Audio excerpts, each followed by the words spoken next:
വിശ്വാസ വെളിച്ചത്തിൻ്റെ പുതിയ എപ്പിസോഡിലേക്ക് ഗുഡ്നസ് ടി വിയുടെ എല്ലാ മാന്യപ്രേക്ഷകരെയും ഏറെ ഹൃദ്യമായി സ്വാഗതം ചെയ്യുന്നു.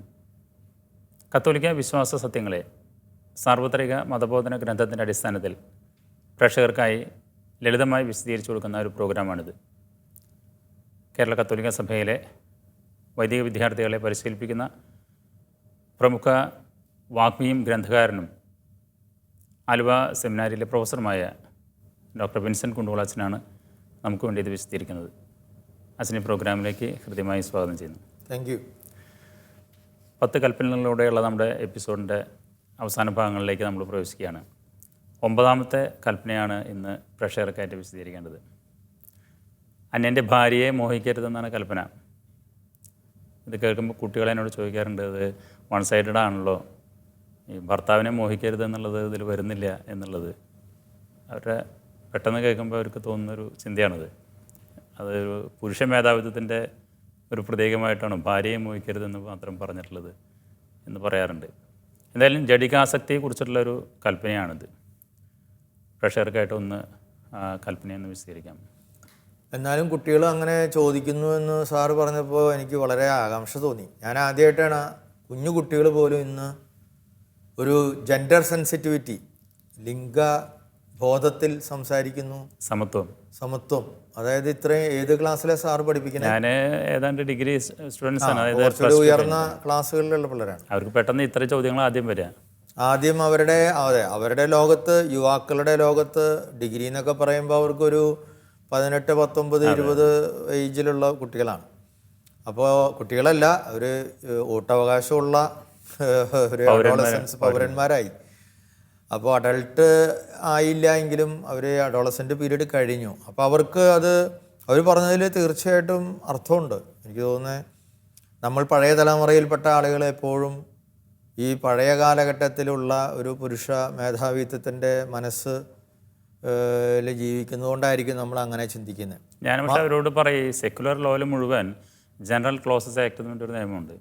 അപ്പോൾ അത് ഹി എന്ന് പറയുന്നുണ്ടെങ്കിൽ ദാറ്റ് ഇൻക്ലൂഡ്സ് ഷീ എന്നാണ് അതിൻ്റെ മീനിങ് എന്ന് പറയാറുണ്ട്. ഇപ്പോൾ നമ്മളതിനെ ഹി ആൻഡ് ഷീ എന്ന് പലയിടത്തും നമ്മൾ റിപ്പീറ്റ് ചെയ്ത് പറയാൻ തുടങ്ങി, അല്ലെങ്കിൽ him and her, his her എന്നൊക്കെ.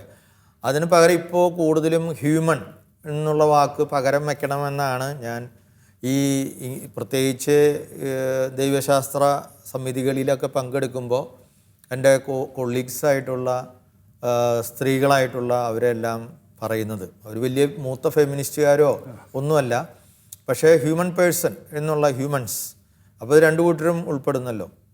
അപ്പോൾ അങ്ങനെയുള്ള ഭാഷയിൽ തന്നെ അതിന് പറ്റും. എന്തായാലും ഈ കാര്യം വളരെ അർത്ഥവത്തായൊരു ചോദ്യമാണ് അവർ ചോദിച്ചത്. തീർച്ചയായിട്ടും കാമം അല്ലെങ്കിൽ അങ്ങനെയുള്ള വികാരങ്ങൾ പുരുഷന് മാത്രമല്ല, സ്ത്രീക്കും ആ വികാരങ്ങളുണ്ട്.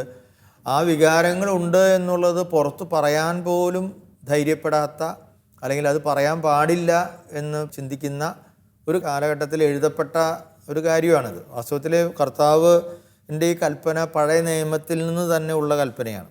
പുറപ്പാടിൻ്റെ പുസ്തകത്തിൽ, പുറപ്പാടിൻ്റെ പുസ്തകത്തിലെ 20-ാം അധ്യായത്തിലെ 17-ാം വാക്യത്തിൽ കുറച്ചുകൂടി വായിക്കുമ്പോൾ നമുക്ക് കുറച്ചുകൂടി അതിൻ്റെ പശ്ചാത്തലം മനസ്സിലാവും. വാസ്തവത്തിൽ അന്യൻ്റെ ഭാര്യയെ മോഹിക്കരുത് എന്ന് മാത്രമല്ല അതിൻ്റെ പ്രാഥമികമായ ആ വേർഷനിലുള്ളത്. അതിൽ പറയുന്നത് പുറപ്പാട് 20:17 പറഞ്ഞ അയൽക്കാരൻ്റെ ഭവനം മോഹിക്കരുത്.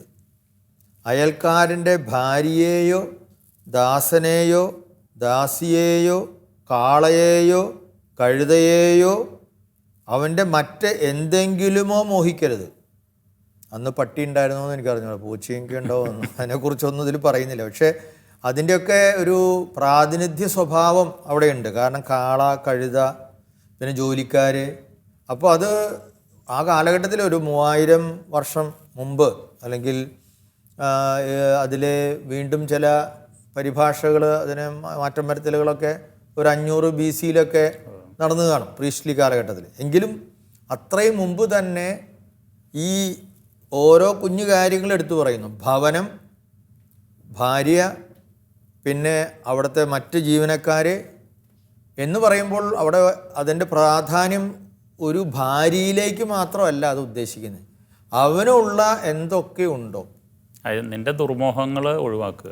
അപ്പോൾ ആസക്തിയോടുകൂടെ സാറ് പറഞ്ഞതുപോലെ ആസക്തിയാണ് അതിൻ്റെ പ്രധാനപ്പെട്ട ആ കേന്ദ്രം. അപ്പോൾ ഈ മൂലരൂപം വായിക്കുമ്പോൾ നമുക്ക് മനസ്സിലാവും. ഇപ്പോൾ പിന്നീട് ഞങ്ങളൊക്കെ ചെറുപ്പത്തിൽ സാറ് അങ്ങനെയായിരിക്കും ഒരു പക്ഷേ പഠിച്ചിട്ടുണ്ടാവുക. ആദ്യ കുർബാനയ്ക്ക് ഒരുക്കുമ്പോൾ അന്യൻ്റെ ഭാര്യയെ മോഹിക്കരുത് എന്ന് പറയുമ്പോൾ നമ്മൾ കുട്ടികളായിരിക്കുന്ന അവസരത്തിൽ നമുക്ക് ഈ ഭാര്യ തന്നെ എന്താണെന്ന് വലിയ പിടുത്തമില്ലാത്ത കാലഘട്ടത്തിലാണ് കാണാണ്ട് പഠിക്കാൻ. അന്നത്തെ കാലം 4ാം ക്ലാസ് 8 വയസ്സ് കഷ്ടി, നമുക്ക് അങ്ങനെയുള്ള ചിന്തകളൊന്നും ഇല്ല. അപ്പോൾ അതൊന്നും ഒരു പാപമായിട്ട് ഇതിനെന്തിനും ഉൾപ്പെടുത്തിയിട്ടുള്ളത് എന്നൊക്കെ നമ്മൾ പിന്നീട് ചിന്തിക്കാറുണ്ട്. പക്ഷേ ഈ മൂലരൂപം വായിക്കുമ്പോൾ നമുക്ക് മനസ്സിലാവും ഭാര്യയല്ല അതിൻ്റെ ഫോക്കസ് എന്ന് പറയുന്നത്. അതിലെ ഫോക്കസ് മോഹിക്കരുത് എന്ന വാക്കാണ്, ആസക്തിയാണ്. ആ ആസക്തിയുടെ ഒരു അംശം മാത്രമാണ് സ്ത്രീ എന്ന് പുരുഷനെ സംബന്ധിച്ച് പറയുന്നത്. കാരണം ആ കാലഘട്ടത്തിൽ പുരുഷ മേധാവിത്വം തീർച്ചയായിട്ടും ഉണ്ടായിരുന്നു. അന്ന് സ്ത്രീകൾക്ക് അത്രയും വില സംസ്കാരത്തിൽ കൽപ്പിച്ചിരുന്നില്ല. പിന്നെ അതുമാത്രമായിരിക്കണമെന്നില്ല, പുരുഷന്മാർ ആ സ്ത്രീകളെ ഒരു തുല്യതയായിട്ട് കാണാത്തത് കൊണ്ടും പലപ്പോഴും ഒരു വസ്തുവായിട്ട് കാണുന്ന ഒരു തരത്തിലേക്ക്, വ്യക്തിയായി കാണാതെ ഉള്ള പാപങ്ങൾ ഉള്ളത് സാഹചര്യത്തിലായിരിക്കണം കർത്താവ് അത് പ്രത്യേകം എടുത്തു പറഞ്ഞത്. കാരണം കർത്താവിൻ്റെ കാലഘട്ടത്തിൽ നമ്മൾ കാണുന്നുണ്ട് സ്ത്രീകൾക്ക് ഒട്ടും വിലയില്ലായിരുന്നു. പക്ഷെ കർത്താവ് ഏറ്റവും വില കൊടുത്തത് സ്ത്രീകൾക്കായിരുന്നു. അല്ല, യേശുവിൻ്റെ കാലഘട്ടത്തിൽ പോലും സ്ത്രീ ഒരു വിറ്റ്നസ് അല്ല, സാക്ഷി പറയാൻ യോഗ്യതയില്ല. പക്ഷെ കർത്താവ് ബോധപൂർവം ആദ്യം ഉയർത്തെഴുന്നേറ്റിട്ട് സാക്ഷി അവർക്ക് തന്നെ ആയി. അപ്പോൾ കർത്താവിൻ്റെ മൊത്തം ജീവിതശൈലിയിലെ ഒരു സബ്വേർഷൻ, അതിനെ ഒന്ന് മറിച്ചിടുന്ന കാലഘട്ടത്തിൽ തിരുത്തലുകൾ നടത്തുന്ന ഒരു വലിയ ജീവിതം ആയിരുന്നു കർത്താവിൻ്റെ. അപ്പോൾ നമ്മളിവിടെ കാണുന്നത്, നമ്മുടെ പ്രേക്ഷകർ മനസ്സിലാക്കേണ്ടത്, 9ാം പ്രമാണം എന്ന് നമ്മൾ പറഞ്ഞ് കുമ്പസാരിക്കുമ്പോൾ അല്ലെങ്കിൽ ചിന്തിക്കുമ്പോൾ ധ്യാനിക്കുമ്പോൾ ജീവിതത്തെ നവീകരിക്കാൻ ശ്രമിക്കുമ്പോൾ ഈ അന്യൻ്റെ ഭാര്യയെ അല്ലെങ്കിൽ അന്യൻ്റെ വസ്തുക്കളെ അങ്ങനെയുള്ള അതല്ല പ്രാധാന്യം.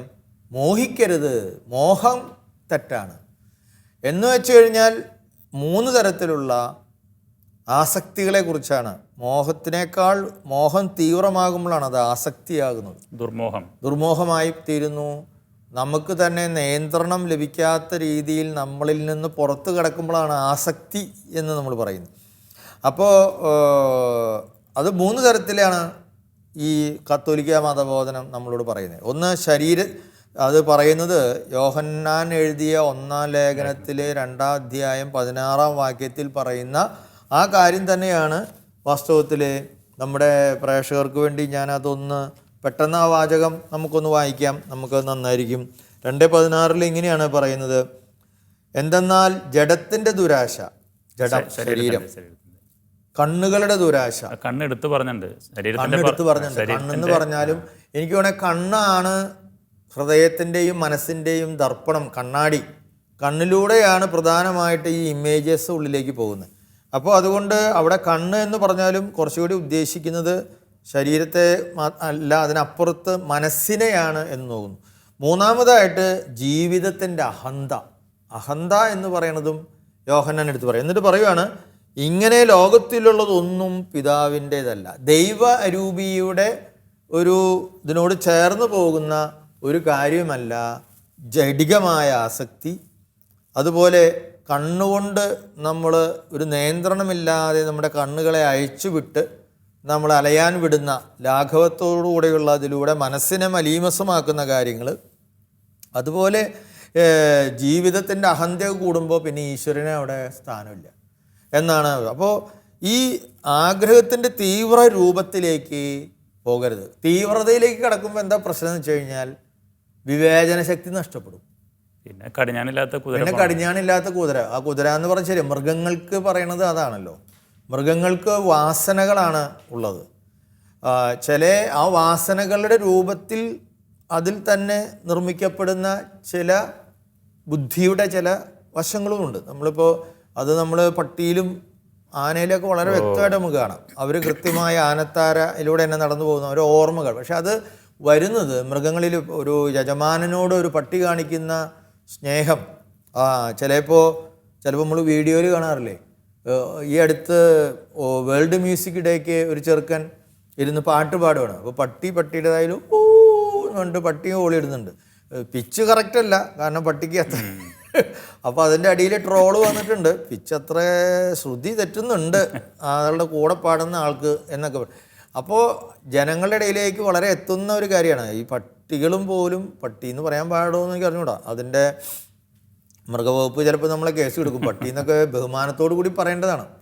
അപ്പോൾ ഈ പട്ടികൾ വളരെ കൂർമ്മ ബുദ്ധിയുള്ള നന്ദിയുള്ള ജീവികളാണ്. അല്ല, യജമാനൻ ചിലപ്പോൾ സൂലാണ്ട് കിടക്കണമെങ്കിൽ ഭക്ഷണം കഴിക്കില്ല, ഭക്ഷണം അടക്കം അവർ കഴിക്കില്ല.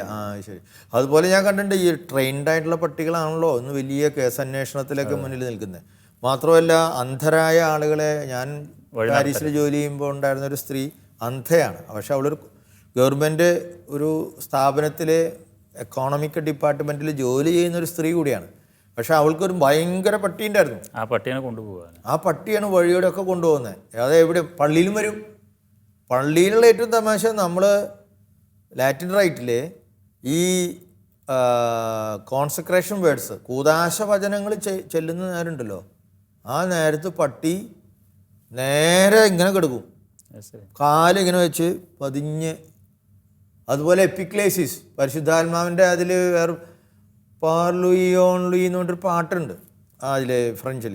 ആ രണ്ടാമത്തെ ആ സമയത്ത് പട്ടി നേരെ എഴുന്നേറ്റ് നിന്ന് അതിൽ പങ്കുകൊള്ളും. ഭയങ്കരമാണ്. പട്ടിക്ക് സമാധാനം കൊടുക്കണം. ശരി. ഇല്ലെങ്കിൽ നമ്മൾ ഈ ചേച്ചിയുടെ അടുത്തേക്ക് ചെല്ലുമ്പോൾ പട്ടി കയ്യിൽ നിന്ന് കിട്ടും. ഞാൻ പട്ടിയെക്കുറിച്ച് തന്നെ അവിടെ ഫ്രാൻസിൽ ഒരു പ്രാവശ്യം ഒരു ഞായറാഴ്ച എഡിറ്റോറിയൽ എഴുതിയിട്ടുണ്ട് പള്ളിയിൽ. കാരണം ആ പട്ടിയുടെ ഉള്ളിലെ ഈ ആത്മീയത, ഇപ്പം നമ്മൾ പട്ടിയെക്കുറിച്ചല്ല ഈ എപ്പിസോഡ്, എങ്കിലും ഞാൻ പറയുവാണ്. എന്നാലും അച്ഛൻ ഈ ആസക്തിയെക്കുറിച്ച് പറഞ്ഞപ്പോൾ അതിൽ ഒരു മത്തായി 28 പറയുന്നുണ്ടല്ലോ, സ്ത്രീ ആസക്തിയോടെ നോക്കുന്നവൻ ഹൃദയത്തിൽ വ്യഭിചാരം ചെയ്ത് കഴിഞ്ഞു എന്നാണ് പറയുന്നത്. എങ്ങനെയാണ് ഈ ഹൃദയം കൊണ്ട് വ്യഭിചാരം ചെയ്യുന്നത്? ഹൃദയം കൊണ്ട് വ്യഭിചാരം ചെയ്യുക എന്ന് പറയുന്നത് കുറേ കൂടി അതിന് ആഴമായ ഒരു അർത്ഥമുണ്ട്. എന്തുകൊണ്ടാണ് ഹൃദയം എന്ന് പറയാൻ കാരണം, പഴയ നിയമ കാലഘട്ടത്തിൽ, അതുപോലെ യേശുവിൻ്റെ കാലഘട്ടത്തിലും വിശുദ്ധ പൗലോസിൻ്റെയൊക്കെ കാലഘട്ടത്തിൽ ഈ ഹൃദയമാ ഒരു വ്യക്തിയുടെ തന്നെ പകരം നിൽക്കുന്ന ഒരു കാര്യമായിട്ടാണ്. ഒരു മനുഷ്യൻ്റെ ശരീരത്തിലെ ഏറ്റവും പ്രധാനപ്പെട്ട അവയവം എന്ന് പറയുന്നത് ഹൃദയമാണ്. ഹൃദയം പലതിൻ്റെയും ഉറവിടമാണ്. ഇപ്പം നമ്മൾ ആദ്യ പുസ്തകം ഉൽപ്പത്തി, ജനേസിസ്, അതിൽ തന്നെ സൃഷ്ടിയുടെ കർമ്മം വിവരിക്കുമ്പോൾ സ്ത്രീയെ സൃഷ്ടിച്ചത് എങ്ങനെയാണ്? പുരുഷൻ്റെ വാരിയല്. അപ്പോൾ ഈ വാരിയലിൻ്റെ വിലയുള്ളൂ എന്ന് ഇന്ന് നമ്മൾ ചിലർ ചോദിക്കാറുണ്ട്. വാസ്തവത്തിൽ വാരിയല് അന്ന് ഏറ്റവും ശ്രേഷ്ഠമായ സംരക്ഷണ കവചമായിട്ടാണ് ഹൃദയത്തിൻ്റെ. കാരണം ഹൃദയമാണ് ഏറ്റവും സെൻട്രൽ. നമ്മൾ പണ്ട് ഈ അടുത്ത നാൾ വരെ പറഞ്ഞുകൊണ്ടിരുന്നതാ ഹൃദയം ഫെയിലായി. പക്ഷെ ഇന്ന് നമുക്കറിയാം ഹൃദയമല്ല, ബേസിക്കായിട്ട് ബ്രെയിൻ ആണ് കാര്യങ്ങളൊക്കെ കൊണ്ടുപോകുന്നത്. അപ്പോൾ ഇന്ന് മെഡിസിൻ ഡെവലപ്പ് ചെയ്തപ്പോൾ നമുക്ക് അതിനെക്കുറിച്ച് കുറച്ചുകൂടി, പക്ഷെ ആ കാലഘട്ടത്തിൽ അങ്ങനെയല്ല, ഹൃദയമാണ് എല്ലാത്തിനും. ഇപ്പോൾ ഭാരതീയ പാരമ്പര്യത്തിൽ യോഗ, അത് പുരാതന കാലം മുതൽ ഭാരത മണ്ണിൽ ഉണ്ടായിരുന്ന ഒരു കാര്യമാണ് യോഗയുടെ ദിനമൊക്കെ ഈ അടുത്ത കാലത്ത്. അപ്പോൾ യോഗ അഭ്യാസനത്തിലൊക്കെ ഞാൻ ഓർക്കുന്നു, അത് ആദ്യം ധ്യാനം പരിശീലിക്കുമ്പോൾ അതിൽ പറഞ്ഞ ഹൃദയ ഗുഹധ്യാനം, internal cave of the heart. അത് മിസ്റ്റിക്കായിട്ടുള്ള എല്ലാ ട്രഡീഷനിലും ഇതുണ്ട്. ഭാരതീയമായ പശ്ചാത്തലത്തിൽ മാത്രമല്ല, നമ്മുടെ ഹൃദയത്തിൻ്റെ ആഴങ്ങളിൽ ഇവിടെ ഈ വാരിയല്ലുകൾ ഇവിടെ സെൻറ്ററിൽ നമ്മുടെ ഇവിടെ ഇവിടെ അവസാനിച്ച് വയറ് തുടങ്ങുന്നതിൻ്റെ മുമ്പ് ഒരു ചെറിയൊരു ഗ്യാപ്പ് പോലെ നമുക്ക് ഫീൽ ചെയ്യും. അതിൻ്റെ ഉള്ളിലേക്ക് അങ്ങോട്ട് നീങ്ങുമ്പോൾ ഹൃദയം ഇരിക്കുന്നതിൻ്റെ അടിയിൽ ഏതോ ഒരു വലിയ തടാകം പോലെ ഒഴിഞ്ഞ് ശൂന്യതയുണ്ട്. അതിൻ്റെ ഉള്ളിൽ ആണ് നമ്മൾ ഈശ്വരനെ അവിടെ നിരൂപിച്ച് അവിടെ അനുഭവിച്ചാണ് ധ്യാനിക്കുന്നത്. കാരണം എന്താ? അവിടെയാണ്, ഹൃദയത്തിലാണ് ഈശ്വരൻ വസിക്കുന്നത്. അപ്പോൾ ഹൃദയം ഈശ്വരൻ്റെ വാസഗേഹമാണ്. ഈശ്വരനെ തേടി ഞാൻ നടന്നു എന്ന് പറയുന്ന ആ മനോഹരമായ ഗാനം ആ ബെലച്ചൻ്റെ വരികളാണെന്ന് എനിക്ക് തോന്നണേ. ഏതൊരു സിനിമയിൽ അവസാനം കണ്ടെത്തിയത് ഇവിടെ തന്നെയാണ്. അപ്പോൾ ഈ ഹൃദയം സീറ്റ് ഓഫ് ഗാഡ്. അതുപോലെ നമ്മുടെ ബുദ്ധിശക്തിയുടെ കേന്ദ്രവും, പണ്ട് ബ്രെയിൻ ഡെവലപ്മെൻറ്റിനെ കുറിച്ച് അറിവില്ലാത്ത കാലഘട്ടത്തിൽ അവിടെയാണെന്ന് പറഞ്ഞിരുന്നത്. നമ്മുടെ വൈകാരികമായ ലോകങ്ങൾ മുഴുവൻ ഹൃദയം. ഇപ്പോഴും നമ്മൾ പറഞ്ഞ എങ്ങനെ, ഹൃദ്യമായി ഞാൻ നന്ദി പറയുന്നു. ഒരു ഹൃദയമില്ലാത്തവൻ, ഒരു ഹൃദയമില്ലാത്ത ഒരു വികാരലെസ് മനുഷ്യൻ. അപ്പോൾ ഇതൊക്കെ വരുന്നത് ഇമോഷൻസിൻ്റെ, വൈകാരികമായ ലോകത്തിൻ്റെയും ബുദ്ധിശക്തിയുടെയും ആത്മാവിൻ്റെയും, അതുപോലെ തീരുമാനങ്ങൾ എടുക്കുന്നത്, അവന് നല്ല കട്ടിയുള്ള ഹൃദയം കേട്ടോ എന്നൊക്കെ പറയും. അപ്പോൾ അങ്ങനെയൊക്കെയുള്ള കാര്യങ്ങളെല്ലാം വരുന്നത് വാസ്തവത്തിൽ ഈ ഒരു പശ്ചാത്തലത്തിൽ നിന്ന് തന്നെയാണ്. അപ്പോൾ ഹൃദയം കൊണ്ട് നീ വ്യഭിചാരം ചെയ്തു എന്ന് പറഞ്ഞാൽ നീയാകുന്ന വ്യക്തി പൂർണ്ണമായിട്ട് തിന്മയോടുകൂടെ മറ്റൊരു സ്ത്രീയെ മനസ്സിൽ ആവസിച്ചു എന്നാണ് എൻ്റെ അർത്ഥം. അപ്പോൾ അത് അതിൻ്റെ ഒരു ഇൻ്റഗ്രാലിറ്റിയാണ് നമ്മൾ. ഇപ്പം മാത്രമല്ല അവിടെ നിന്ന് തന്നെയാണ് ഇതൊക്കെ വാസനകളുടെയും ആഗ്രഹങ്ങളുടെയും പുറപ്പാട് അവിടെ നിന്നാണല്ലോ. അപ്പോൾ അതുപോലെ നല്ലത് വരുന്നത് പോലെ തന്നെ മോശം അവിടെ നിന്ന് തന്നെ വരണേ. ദുഷ്ചിന്തകൾ, കൊലപാതകം, പരസംഗം, വ്യഭിചാരം, ഈ എല്ലാ ചിന്തകളും വരുന്നത് അവിടെ നിന്ന് തന്നെയാണ്. ഈ കൽപ്പന ഇപ്പം ഇങ്ങനെ പഠിക്കുമ്പോഴേ വേറെ ചോദ്യം കൂടി അതിൽ വരും. അതായത് ഈ ശരീരവും ഈ ലോകമൊക്കെ മൊത്തം പാപമാണോ? അപ്പോൾ ഇത് അപ്പോൾ മൊത്തം പാപത്തിലാണോ നമ്മൾ കൊണ്ടു നടക്കണേ എന്നുള്ള ഒരു വൈരുദ്ധ്യമായിട്ടുള്ളൊരു ചോദ്യം വരുന്നു. അത് ഈ കാലഘട്ടത്തിൽ സാറ് പറഞ്ഞു വളരെ ശരിയാണ്. കാരണം ഇന്ന് നമ്മൾ വ്യക്തി സ്വാതന്ത്ര്യത്തെക്കുറിച്ചൊക്കെ കുറേ വളർച്ച നമ്മുടെ സമൂഹത്തിലുണ്ടായി. അതുപോലെ തന്നെ ശരീരത്തെയും സൃഷ്ടിച്ചത് ദൈവം തന്നെയാണ്. ദൈവം മനുഷ്യനായത് ശരീരത്തിലാണ്. ദൈവം മനുഷ്യനായത് പോലും ശരീരത്തിലാണ്. പിന്നെ ഈ മനുഷ്യനെ നമുക്ക് മോശമായിട്ട് കാണാൻ പറ്റുമോ?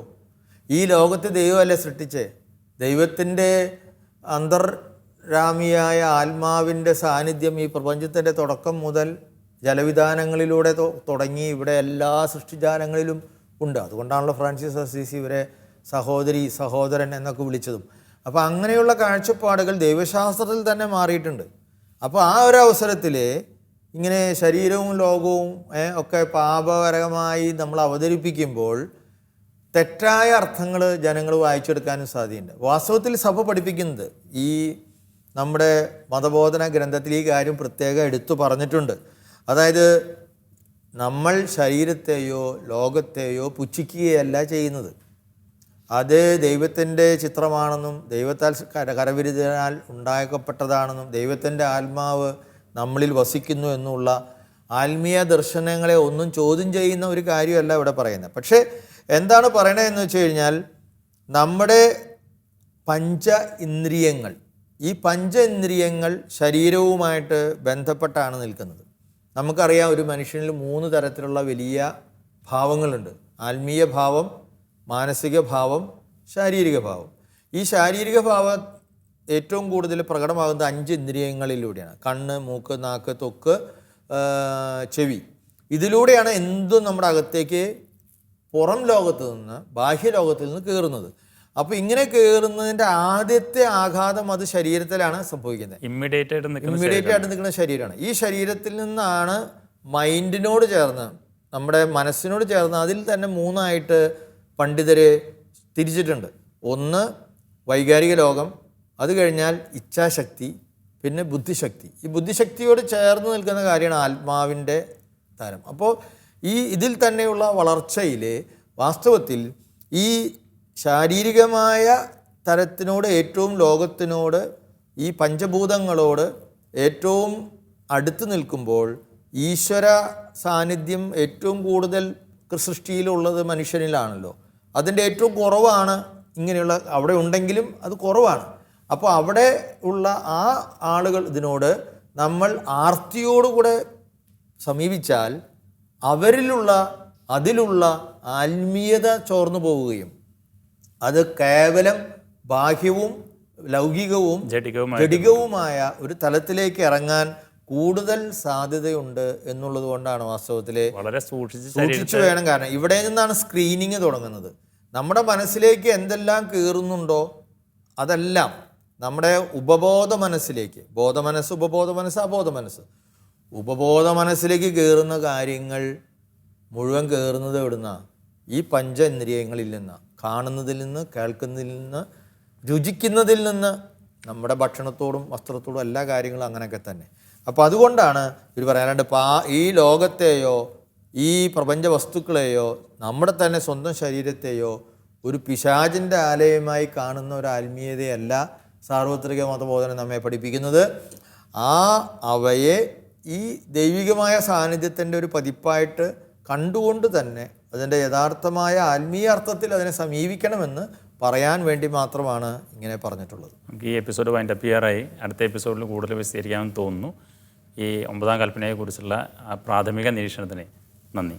Thank you. അന്യൻ്റെ ഭാര്യയെ മോഹിക്കരുത് എന്ന് പറയുന്ന 9ാമത്തെ കൽപ്പനയെക്കുറിച്ചുള്ള ഒരു പ്രാഥമികമായിട്ടുള്ള വിശദീകരണം എല്ലാവർക്കും നന്ദി. ഈ എപ്പിസോഡ് കണ്ട എല്ലാവർക്കും നന്ദി പറയുന്നു. നന്ദി, നമസ്കാരം.